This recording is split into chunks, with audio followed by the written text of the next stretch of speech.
සුබ දවසක් මගේ යාළුවෝ හැමෝටම. ඉතින් මම ඕගොල්ලන්ට ඊයේදී වීඩියෝ එකක් ගෙනාවා තිබ්බඩු තවන් දාගන්න අපි පස ජීවාණුහරණය කරගන්න විදිහ. ඉතින් මේ වීඩියෝ එකේදී අපි ගේනවා ඕගොල්ලන්ට තිබ්බඩු බීජ තවන් දාගන්නේ කොහොමද කියලා. ඉතින් මෙන්න මේ කෘෂි දෙපාර්තමේන්තුවේ සතු බින්දු කියන ප්‍රභේදය තමයි අපි මේකට තෝරගන්නේ. ඉතින් මම ඕගොල්ලන්ට රෙකමන්ඩ් කරනවා සාමාන්‍යයෙන් මේ දෙපාර්තමේන්තුවේ බීජම තෝරගන්න. ඉතින් පැලවීමේ සම්භාවිතාවය ගොඩක් ඉහළයි. සාමාන්‍ය 90ක් 95ක් වගේ ඕගොල්ලන්ට පැලවීම ප්‍රතිශතය ගන්න පුළුවන්. ඉතින් ග්‍රෑම් 15ක් වගේ ප්‍රමාණයක් මෙතන තියෙනවා. මේක ග්‍රෑම් 5ක් වගේ තමයි තියෙන්නේ. අපි මේක ග්‍රෑම් 10ක් වගේ තෝරගන්නේ බේසන් දෙකට දාගන්න.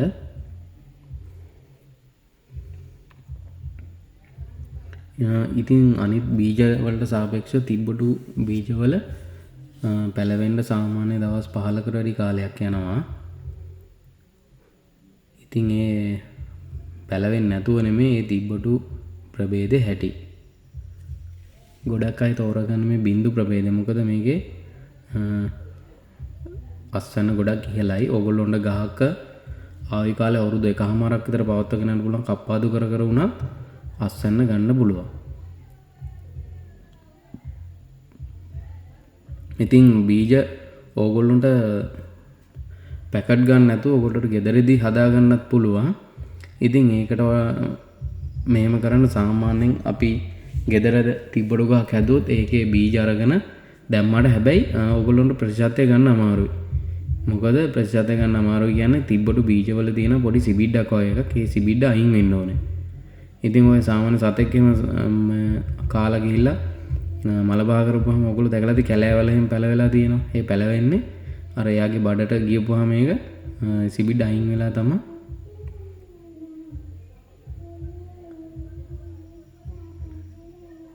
ඒ වගේ පැලවල ඕගොල්ලොන්ට දකින්න පුළුවන් ලොකු අස්වැන්නකුත් තියෙනවා. සාමාන්‍ය අස්වැන්න.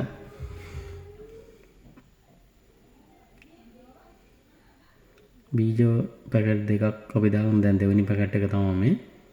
බලන්න ඕගොල්ලොන්ට බලන්න පුළුවන් ඊටමත් ගුණාත්මක බීජ තමයි තියෙන්නේ. බීජ දකින්නකොටත් ඕගොල්ලොන්ට කියන්න පුළුවන් ඊටම හොඳම බීජ කියලා.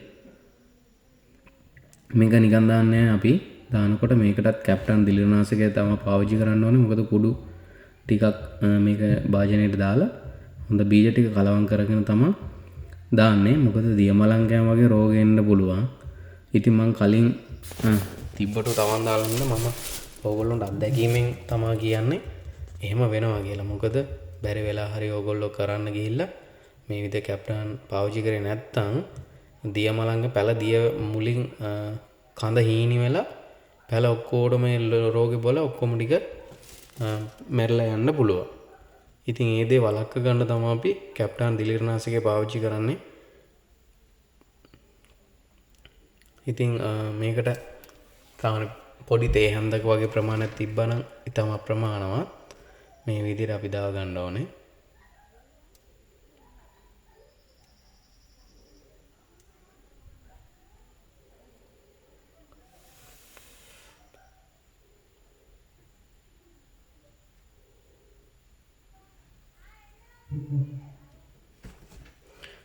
ඉතින් අපි මේක දැම්මාම තවන් දැම්මාම මම ඔයගොල්ලන්ට ඉදිරියේදී වීඩියෝ එකක් ගේනවා. මේක පැලවුනේ කොහොමද, කොච්චරක් පැලවෙලා තියෙනවද කියලා ඒ වීඩියෝ එක මම ඉදිරියේදී ගේනවා.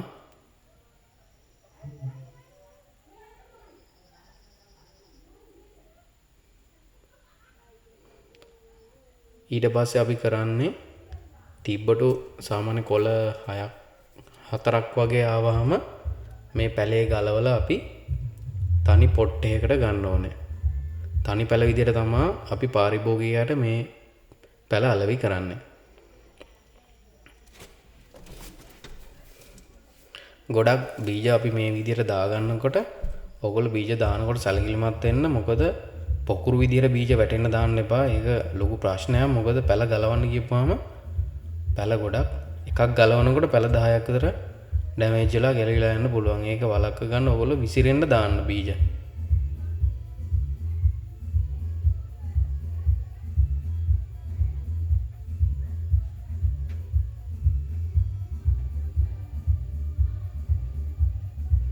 අපි මේක නිකන් තියන්නේ නැහැ.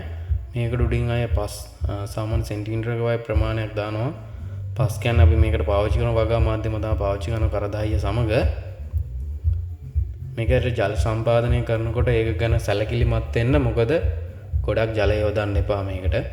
එහෙම වුණාම දිලි රෝග බැක්ටීරියා වැඩි වෙන්න පුළුවන්. සාමාන්‍ය තත්ත්වයකට වැටෙන තැනකින් තියාගන්න. පැල වෙනකන් ඕගොල්ලෝ සාමාන්‍යයෙන් දවසට පැයක් විතර අවුවක් තිබ්බත් ඇති.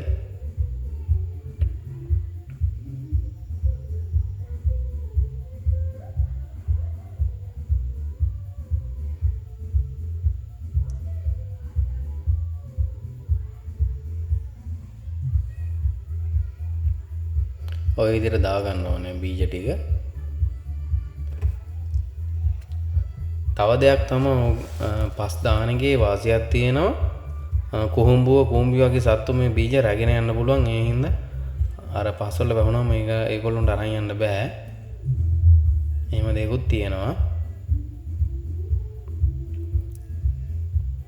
ඉතින් මම මේ ඕගොල්ලොන්ට ලොකු ඒ කියන්නේ වැදගත් වීඩියෝ එකක් තමයි ගෙනල්ලා තියෙන්නේ. ඒ කියන්නේ පාර්ට් එකෙන් පාර්ට් එකට ගෙනල්ලා තියෙනවා. ඉතින් සාමාන්‍ය වෙන කෙනෙක් තිබ්බට මේ විදිහට A to Z අපි තවන් දාගන්න ක්‍රමය ඕගොල්ලොන්ට මෙහෙම විදිහට කියලා දෙන්නේ නැහැ. මේක ඕගොල්ලොන්ට ගොඩක් විශේෂ වීඩියෝ එකක්. ඉතින් අපි මේක YouTube එකට, TikTok එකට, Facebook එකටත් දානවා. මේ හැම එකකටම අප්ලෝඩ් කරනවා. ඉතින් ඕගොල්ලෝ අපි TikTok එකේ follow කරලා නැත්නම් අපි follow කරන්න. වටින වීඩියෝ එකක්. ඒ හින්දා තවත් කෙනෙකුට බලන්න මේක share කරන්න. YouTube ඔයා පාවිච්චි කරනවා නම් අපිව subscribe කරන්න. අපි මේ වගේ ඉස්සරහට විශේෂ වීඩියෝ ගෙන. එතකොට ඕගොල්ලොන්ට වීඩියෝ එකව notification එකක් එනවනේ. එතකොට ඕගොල්ලොන්ට ඒකෙදි මේ වීඩියෝ එක බලන්න පුළුවන්. ඉතින් මම ඕගොල්ලොන්ට ඉදිරියේදී මේක පැල වුණාම කොහොමද පැල තියෙන්නේ කියලා මම ඕගොල්ලොන්ට විශේෂ වීඩියෝ එකක් ඉදිරියට ගේනවා. ඉතින් තවන් දාන එකේ මේ අවසාන වීඩියෝ එක. ඉතින් මම ඕගොල්ලොන්ට ඊළඟදී ගේනවා තක්කාලි අපි කොහොමද තවන් දාගන්නේ කියලා. ඒකත් තැටි ක්‍රමය තමයි අපි එකට පාවිච්චි කරන. මම ඒක ඊළඟ වීඩියෝ එකේදී ගේන්න. ඔන්න ඔය විදිහට පස් ටික දාගන්න ඕනේ. පස් ටික දාගෙන සෙන්ටිමීටර ප්‍රමාණය ගොඩක් පස් දාගන්න එපා. පස් දැම්ම නැත්නම් ගොඩක් වැටුනොත් එහෙම පැලවෙන්නේ නැහැ. මොකද බීජ ගොඩ හැට ගියම පැලවෙන්නේ නැහැ. ඒ හින්දා සාමාන්‍ය සෙන්ටිමීටර වගේ ප්‍රමාණයක් දාගන්න. හරියනම් මගේ යාළුවන්ට එහෙනම් සුබ දවසක් එහෙනම්.